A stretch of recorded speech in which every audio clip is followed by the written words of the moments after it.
देहरादून में बिजनेस उत्तरदायित्व संस्था द्वारा ही Maithon 5th national leader summit का भव्य आयोजन किया गया। इस राष्ट्रीय स्तर के सम्मेलन में देश भर से आई महिला उद्यमियों और लीडर्स, स्टार्टअप फाउंडर्स और इसके साथ ही प्रोफेशनल्स ने भाग लिया। कार्यक्रम का उद्देश्य महिला नेतृत्व और इसके साथ ही आत्मनिर्भरता और व्यावसायिक सशक्तिकरण को बढ़ावा देना रहा। कार्यक्रम में सीएम धामी ने शिरकत की। इस दौरान ही उन्होंने क्या कुछ कहा, ये सुनाते हैं।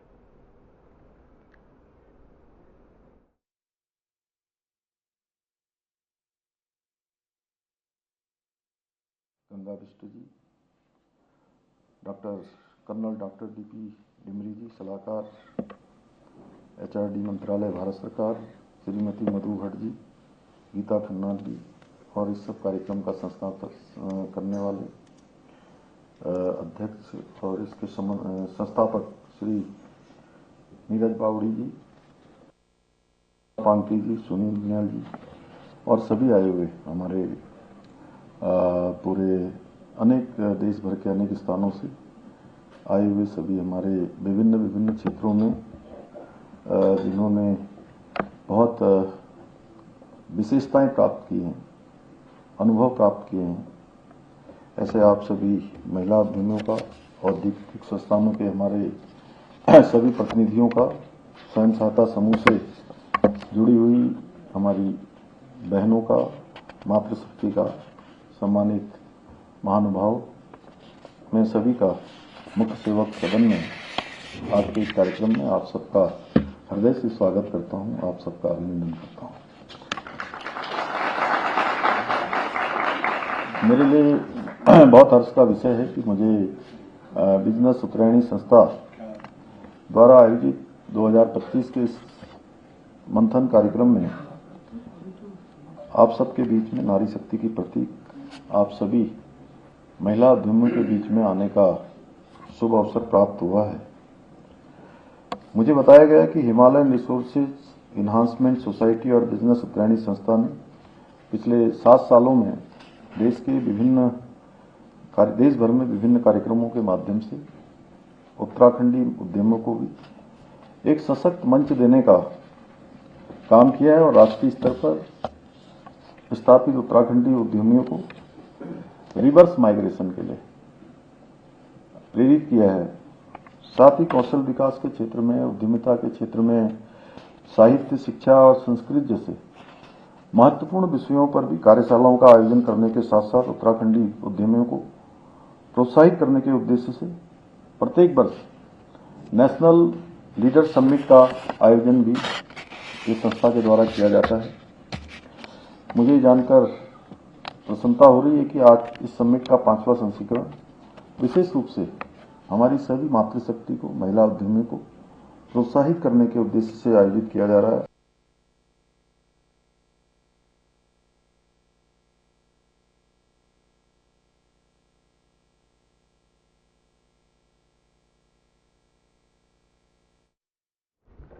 तो देहरादून में महिला नेतृत्व पर राष्ट्रीय मंथन किया गया है। सीएम धामी कार्यक्रम में मौजूद रहे हैं। महिला सशक्तिकरण की नई मिसाल देखने को मिली है। सरकार निरंतर काम कर रही है, चाहे महिलाओं को संसद और विधानसभाओं में 33% का आरक्षण देना हो, बेटी बचाओ बेटी पढ़ाओ अभियान हो, बेटियों की शिक्षा सुरक्षा को प्राथमिकता देना हो, या उज्ज्वला योजना के द्वारा महिलाओं को कठिन परिस्थितियों में चूल्हे के धुएं से मुक्ति दिलाना हो, जनधन योजना के द्वारा पहली बार बहनों को बैंकिंग प्रणाली से जोड़ना हो, स्टार्टअप योजना के माध्यम से लाखों महिलाओं को एंटरप्रेन्योर बनाना हो, लखपति दीदी योजना के द्वारा आत्मनिर्भर बनाना हो, या ट्रिपल तलाक जैसी कुप्रथा को समाप्त करना हो, ऐसे अनेक निर्णयों के माध्यम से आदरणीय मोदी जी ने मातृशक्ति का सम्मान सुनिश्चित करने का ऐतिहासिक काम किया है। आज आदरणीय प्रधानमंत्री जी के नेतृत्व में नए भारत की नारी शक्ति प्रत्येक क्षेत्र में अपनी मजबूत उपस्थिति दर्ज करा रही है। आज कोई ऐसा क्षेत्र नहीं है जहां महिलाओं की सशक्त भागीदारी न हो। आज महिलाएं उद्योग से लेकर कला तक, शिक्षा से लेकर विज्ञान तक और खेल से लेकर अनुसंधान तक, अंतरिक्ष की ऊंचाइयों से लेकर ओलंपिक के मंच तक और राजनीति से लेकर सेना के मोर्चे पर अपनी अलग पहचान बना रही हैं। आज महिलाएं अपने परिश्रम से, कौशल से और नेतृत्व क्षमता के बल पर जहां एक और बड़े बड़े औद्योगिक संस्थानों की प्रमुख बनकर उन्हें बुलंदियों पर पहुंचाने का काम कर रही हैं, वहीं स्टार्टअप के क्षेत्र में भी बहुत महत्वपूर्ण योगदान महिलाएं दे रही हैं। आदरणीय प्रधानमंत्री जी के मार्गदर्शन में और उनके सहयोग से हमारी सरकार भी राज्य के अंदर मातृशक्ति के कल्याण के लिए पूरी तरह से समर्पित होकर कार्य कर रही है। हमने शिक्षा, स्वास्थ्य और उद्यमिता और स्वरोजगार जैसे क्षेत्रों में महिलाओं की अधिक से अधिक भागीदारी सुनिश्चित करने का प्रयास किया है।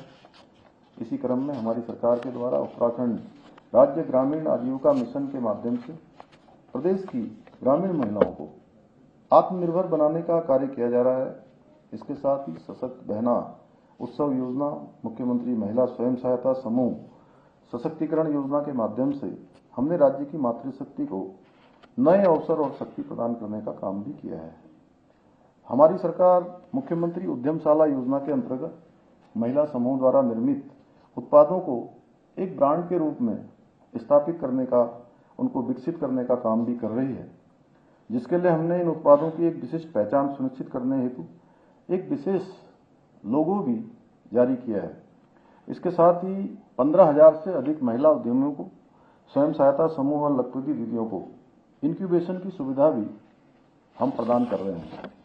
इसके अंतर्गत उन्हें व्यावसायिक कौशल प्रशिक्षण, कानूनी एवं लाइसेंसिंग सहयोग, को वर्किंग स्पेस, निवेश सहायता, स्थानीय से लेकर वैश्विक स्तर तक विपणन के लिए एक मजबूत नेटवर्क उपलब्ध कराया जाएगा।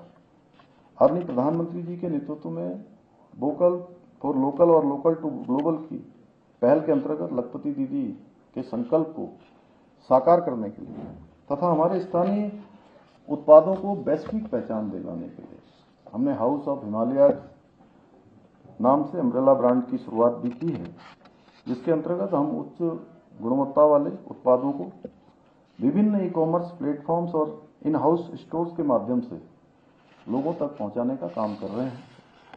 हाउस ऑफ हिमालय द्वारा स्पाइस बोर्ड और इंडियन इंस्टीट्यूट ऑफ पैकेजिंग के साथ अनुबंध पत्र पर भी हस्ताक्षर किए गए हैं। साथ ही अमेजन और जियो मार्ट जैसे प्रमुख प्लेटफॉर्म के साथ साझेदारी भी प्रारंभ की गई है।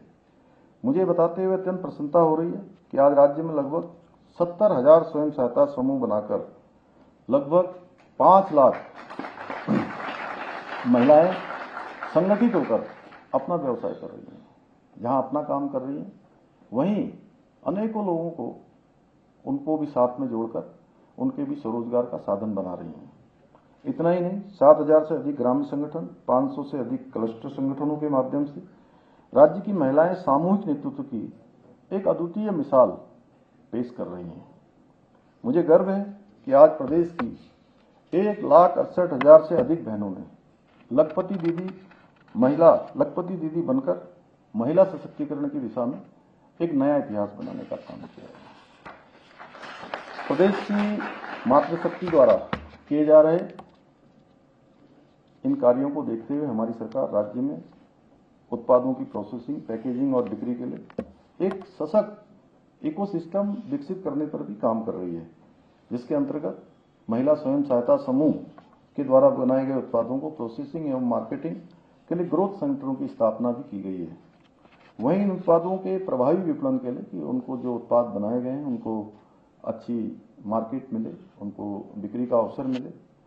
प्रदेश के सभी जनपदों में नैनो पैकेजिंग यूनिट्स, सरस सेंटर, राज्य स्तरीय विपणन केंद्र, बेकरी यूनिट्स का संचालन भी किया जा रहा है।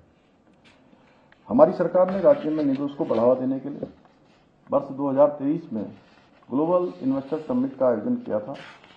ये हमारे लिए अत्यंत हर्ष का विषय है कि उस समिट में हमको 3,56,000 करोड़ रुपए से अधिक के निवेशों के समझौतों में से लगभग 1 लाख करोड़ रुपए से अधिक के निवेश प्रस्तावों को धरातल पर उतारने में सफलता भी प्राप्त हुई है।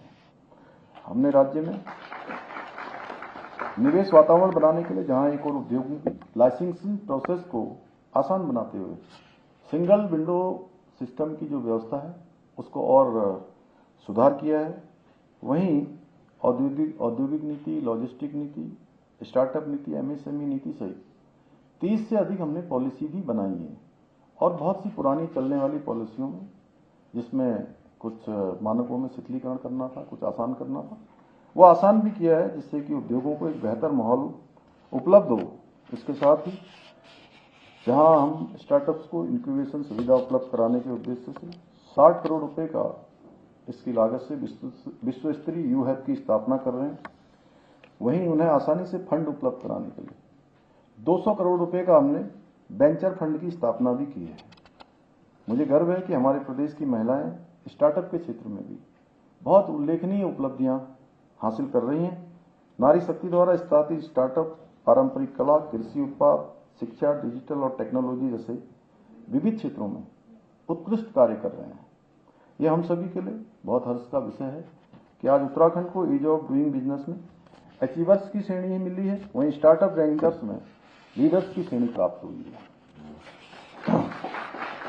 हमारी सरकार ने जहां एक और नारी शक्ति के कल्याण और उनके सशक्तिकरण के लिए और महिलाओं की भागीदारी के लिए राज्य की सभी सरकारी सेवाओं में 30% का आरक्षण भी लागू किया है, वहीं महिलाओं की सुरक्षा और उनके अधिकारों की रक्षा के लिए पूरे देश में सबसे पहले समान नागरिक संहिता का कानून लागू करने का ऐतिहासिक कार्य भी देवभूमि उत्तराखंड में हुआ है। आज के इस अवसर पर मैं आप सभी महिला उद्यमियों से कहना चाहता हूं कि आप सभी में बहुत सामर्थ्य है। आप अपने परिश्रम से, अपने संकल्प से प्रत्येक चुनौती को अवसर में बदल सकती हैं और विकसित भारत के संकल्प में अग्रदूत का काम कर सकती हैं, अग्रदूत बन सकती हैं। क्योंकि मैंने राज्य के अंदर प्रत्येक छोटे बड़े स्थानों पर जाकर जब मैं अपनी मातृशक्ति से मिला हूं, बहनों से मिला हूं, अपनी बुजुर्ग माताओं से मिला हूं, तो मैंने देखा है कि उनके अंदर अद्भुत कौशल है, अद्भुत काम करने का मिशन है। और मुझे सच में ऐसा विश्वास है कि हमारे प्रधानमंत्री जी ने जो बाबा केदार के धाम से उनके मुंह से शब्द निकले थे कि ये दशक उत्तराखंड का दशक होगा, उसको बनाने का काम कोई करेगा, उसका अग्रदूत का काम कोई करेगा तो हमारी महिलाएं करेंगी। क्योंकि अनेक चुनौतियों के बाद, अनेक परेशानियों के बाद, जीवन की अनेक समस्याओं के बाद भी जहां उनको घर भी देखना होता है, बच्चों को भी देखना होता है, गाय भैंस भी देखनी होती है, खेत का काम भी करना होता है। जिन्होंने इन स्थितियों परिस्थितियों को देखा है, मैंने स्वयं मैं ऐसे परिवार में पैदा हुआ कि मुझे ये सब नजदीक से देखने का अवसर मिला। उसके बावजूद भी आज जिस प्रकार के अच्छे अच्छे उत्पादों का निर्माण हो रहा है, महिलाएं सिलाई के क्षेत्र में, बुनाई के क्षेत्र में, मिलेट्स के क्षेत्र में तमाम प्रकार के उत्पाद, खिलौने बना रही हैं, कहीं कुछ बना रही हैं, ऊन के वस्त्र बना रही हैं, बिस्कुट बना रही हैं, अचार बना रही हैं, प्रसाद बना रही हैं। मैं देखता हूं जाके एक से एक सुंदर, जिसमें वो स्टॉल डालने वाला जो है, वो जो फूल है हमारे मंदिरों में चढ़ते हैं, उनसे भी जो है एक से एक अच्छे उत्पादों का निर्माण कर रही हैं। इतनी अच्छी उनकी पैकेजिंग है, इतनी अच्छी उनकी क्वालिटी है। सच में मैं बहुत बार कहता हूं कि बहुराष्ट्रीय कंपनियां, नेशनल जो हमारी क्या है, मल्टीनेशनल कंपनियां, उनको भी पीछे छोड़ने का काम हमारी इन बहनों के उत्पाद करते हैं। कितनी उनके अंदर अद्भुत क्षमता है। तो निश्चित रूप से प्रधानमंत्री जी का ये संकल्प, उनके कथन, उसको सच करने में, उनको संकल्प से सिद्धि तक पहुंचाने में हमारी महिलाओं का बहुत बड़ा योगदान होने वाला है।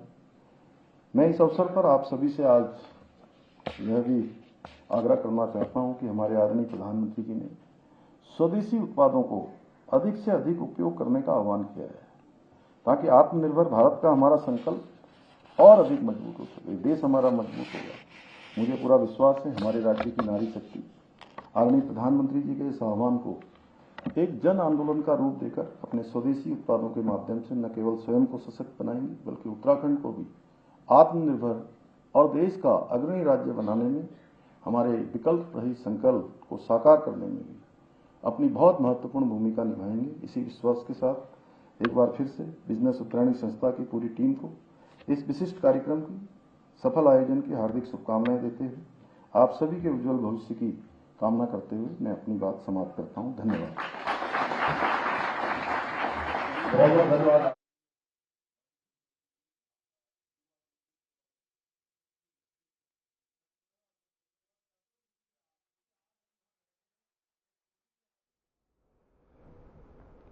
उत्तराखंड के राज्यपाल लेफ्टिनेंट जनरल गुरमीत सिंह सैनी से ही लोक भवन में मुख्यमंत्री पुष्कर सिंह धामी ने सपरिवार शिष्टाचार भेंट की। इस दौरान ही दोनों के बीच में सौहार्दपूर्ण वातावरण में कई समसामयिक बताया जा रहा है विषयों पर बातचीत हुई है और इसके साथ ही भेंट के अवसर पर वीर बाल दिवस के महत्व पर विशेष चर्चा की गई है। मुख्यमंत्री और राज्यपाल ने सिख धर्म के 10वें गुरु श्री गुरु गोविंद सिंह जी के वीर साहिबजादों के अद्वितीय शौर्य और साहस और सर्वोच्च बलिदान को श्रद्धापूर्वक समर्पण किया है। तो राज्यपाल से सीएम की शिष्टाचार भेंट की गई है। लोक भवन में सीएम ने की है भेंट और इसके साथ ही सीएम ने साहिबजादों को नमन भी किया है।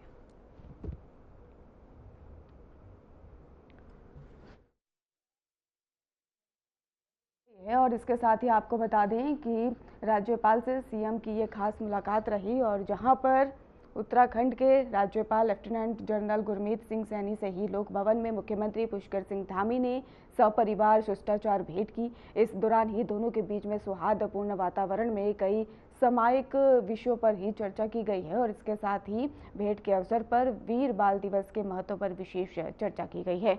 मुख्यमंत्री और राज्यपाल ने सिख धर्म के 10वें गुरु श्री गुरु गोविंद सिंह जी के वीर साहिबजादों के अद्वितीय शौर्य, साहस और सर्वोच्च बलिदान को श्रद्धापूर्वक स्मरण किया है। और देहरादून से आपको खबर बता रहे हैं जहां पर राज्यपाल से सीएम की ये खास भेंट की गई है।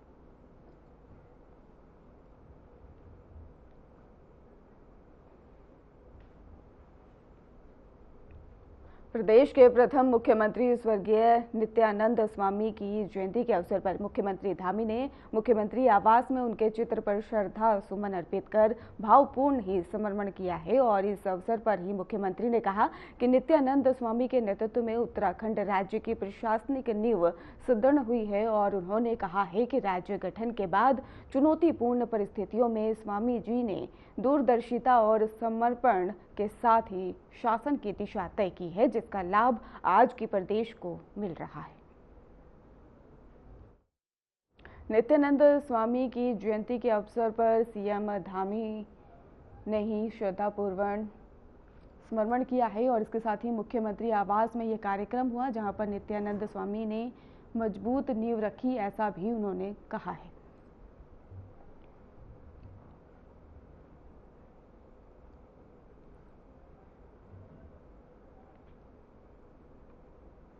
बेस सूत्री कार्यक्रम क्रियान्वयन समिति के संयोजक और प्रदेश उपाध्यक्ष ज्योति प्रसाद गेरोला ने अंकिता भंडारी हत्याकांड को लेकर हो रहे बवाल पर मीडिया से बातचीत करते हुए कहा है कि भारतीय जनता पार्टी हमेशा कानून और संविधान के अनुसार चलने वाली पार्टी रही है। उन्होंने ये भी कहा कि बीजेपी और उसके कार्यकर्ताओं ने सदैव कानून का सम्मान किया है। गेरोला ने स्पष्ट किया है कि जिस विषय पर चर्चा की जाती है और की जा रही है उसमें से निचली अदालत द्वारा दोषियों को आवश्यक दंड दिया जा चुका है और वे वर्तमान में जेल में हैं। तो देहरादून से आपको खबर बता रहे हैं जहां पर अंकिता भंडारी मामला जो सामने आया था उसको लेकर ज्योति प्रसाद गेरोला का बयान भी सामने आ गया है। उन्होंने साफ तौर पर कहा कि कानून का सम्मान जरूरी है और इसके साथ ही दोषियों को सजा मिल चुकी है, ऐसा भी ज्योति गेरोला ने कहा है।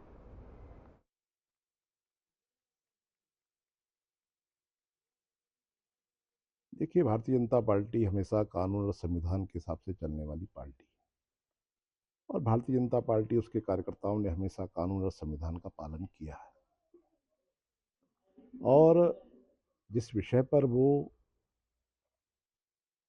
अपनी बात कहना चाहते हैं उस विषय का निचली अदालत से उसमें दोषियों को आवश्यक दंड मिल चुका है और दोषी जेल के अंदर है।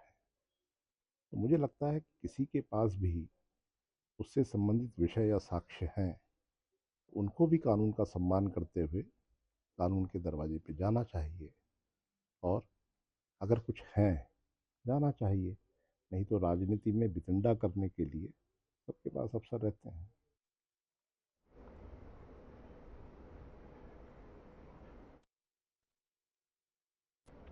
भगवानपुर थाना क्षेत्र के मोहितपुर गांव में मंदिर में तोड़फोड़ की घटना के बाद क्षेत्र में तनाव की स्थिति बन गई। आरोप है कि एक युवक ने ही मंदिर में घुसकर शिवलिंग को क्षतिग्रस्त कर दिया। घटना की जानकारी मिलते ही ग्रामीण मौके पर पहुंचे और युवक को पकड़ लिया गया। बताया जा रहा है कि आक्रोशित ग्रामीणों ने ही युवक के साथ मारपीट की और सूचना मिलने पर पुलिस मौके पर पहुंची और इसके साथ ही स्थिति को नियंत्रण करते हुए युवक को भीड़ से छुड़ाकर हिरासत में ले लिया गया है।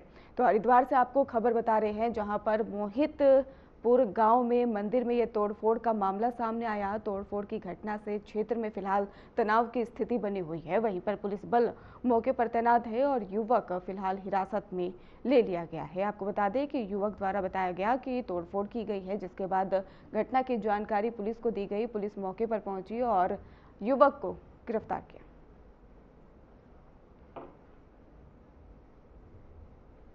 24 दिसंबर की रात गोलीबारी में घायल हुए कुख्यात अपराधी विनय त्यागी की एम्स ऋषिकेश में उपचार के दौरान मौत हो गई। एम्स प्रशासन ने सुबह करीब 7 बजे उसे मृत घोषित कर दिया। विनय त्यागी एम्स के ट्रॉमा आईसीयू में ही वेंटिलेटर पर भर्ती थी और इसके साथ ही मृत्यु की पुष्टि एम्स ऋषिकेश के जनसंपर्क अधिकारी डॉक्टर श्रीलाय मोहंती ने की है और उन्होंने बताया है कि इलाज के दौरान ही उसकी हालत में सुधार नहीं हो सका और उसकी मृत्यु हो गई। और सूचना मिलने पर हरिद्वार पुलिस एम्स पहुंची और शव को कब्जे में लेकर पंचनामा भरने की प्रक्रिया शुरू कर दी गई। आपको बता दें, हरिद्वार से खबर है, जहां पर विनय त्यागी की एम्स ऋषिकेश में ये मौत का मामला सामने आया।